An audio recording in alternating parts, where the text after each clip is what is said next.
Hi everyone! My name is Pele Renata and welcome to my channel. Today I would like to show you a couple of fun mixed media techniques, so I hope you stick with me and have fun watching this process video.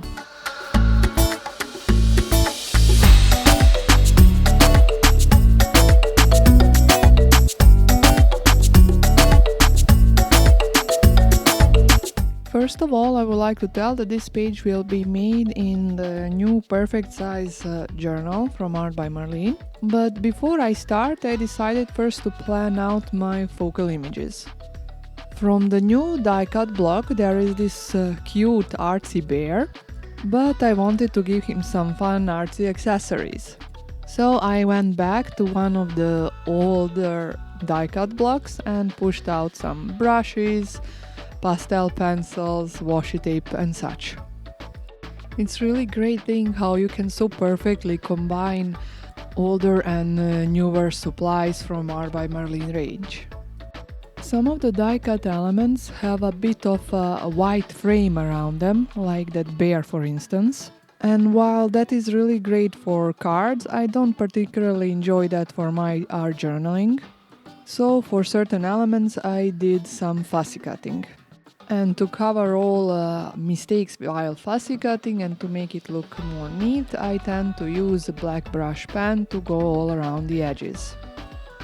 Now that my focal images were ready, I decided to put them aside and start working on my background. And since for a while I didn't play with my Distress Oxide sprays, I decided to take them out and have some fun. The colors which I chose to work with are called Mustard Seed, Salvaged Patina and Twisted Citron. I didn't prime my page with gesso or anything, I am just spraying the sprays directly on the paper, as I didn't plan to add much water. Now, first fun technique which I would like to show you is ink lifting. So I will use the stencil called Dotty Dreams and I will go all over it with my wet wipe. This will lift some of the ink and leave this nice and fun effect. Now, I would like to mention to be smarter than I was and not really to put much pressure on the paper and not to rub too intensely because it's really unnecessary and you can damage your paper as I did. Luckily it wasn't too bad, so I just continued. Now, you all know how the colors of Distress Oxide become a bit more dull when drying, and you also know how they are water reactive. So I wanted to seal my Distress Oxides and make them stay as vibrant as they currently are. So what I did is to use a matte medium and very importantly with a very dry brush. That way, if your brush is dry, it won't move the ink.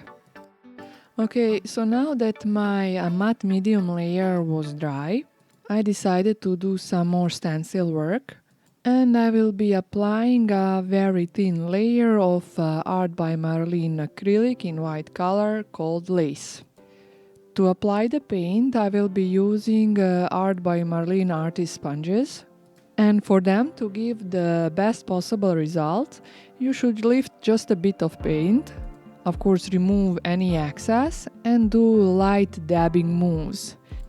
In that way, the paint won't seep under the stencil and it will look really nice. Also, it's important to mention, for your artist sponges to last longer, don't leave the paint to dry on them. Instead, either wash them immediately or just drop them in a bowl with water. Okay, now I decided to do some stamping. The stamp which I used is called Writing on the Wall, and I was stamping it with Distress Oxide ink in vintage photo color.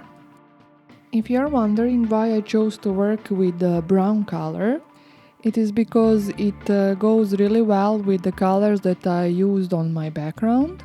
But it is also present on my focal images. I'm currently refer to the bear. I generally like when there is a color which is present both on the background and on the focal point, because I think it just helps pull the project all together and look more cohesive. Here you can see me trying to figure out my composition before I commit to the layout and start adhering. For adhering my elements, I used Art by Marlene Sticky Multiglue. Now time for the sentiment. Sometimes sticking these tiny elements can be really challenging, so I decided to turn my paper into a self-adhesive paper. The white tape that I'm using is from Studio Light and it is called Easy Craft Tape. This way, when I die cut my letters, they will instantly just be stickers and really easy to use. I think this is a really handy technique for adhering these tedious little elements.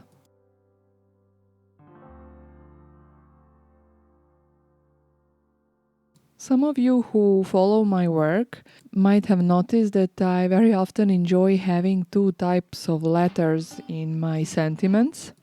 So this is what I was planning to do this time as well. And for one part of the sentiment I will use the die cut letters, which I am assembling here, while for the others I will use Art by Marlene sticky quotes.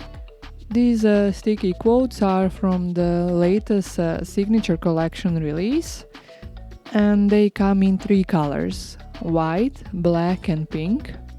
But for this project I decided to work with the white stickers, as I felt it matches the rest of my project the best. Sometimes if you want to be sure that your letters are perfectly aligned, you can use T rulers.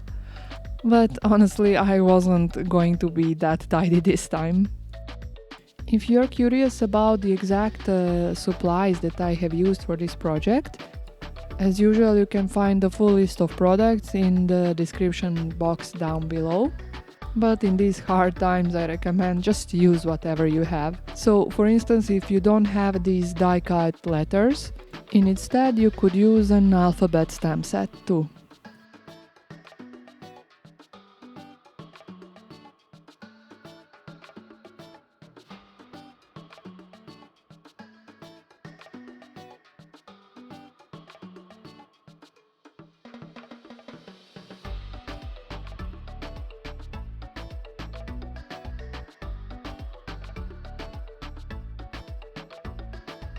Now you all know how I like adding my shadows. So as you remember, I have sealed my Distress Oxide using a matte medium. So that means when I use a watercolor pencil with some water, it won't actually move the Distress Oxides. But if you didn't seal your Distress Oxide as I did, instead you can use pastel pencils or just simple colored pencils. Of course, after adding some shadows, I also never forget to add the highlights as well. For that you can use acrylic markers or, like I did in this case, gel roll pen. When you have a focal point which features a face, like in this case a bear face, one thing that I like to do is to emphasize the eyes or darken the eyes, because instinctively humans will look at the eyes first. So I use the Pigma Micron pen to, as you can see, darken the eyes, certain features like nose, and reinforce some lines which just help form the shape better. And that's it for this project. I really hope you had fun and perhaps picked a trick or two that you might use in your art journal pages. So thank you for watching and hope to see you soon. Bye!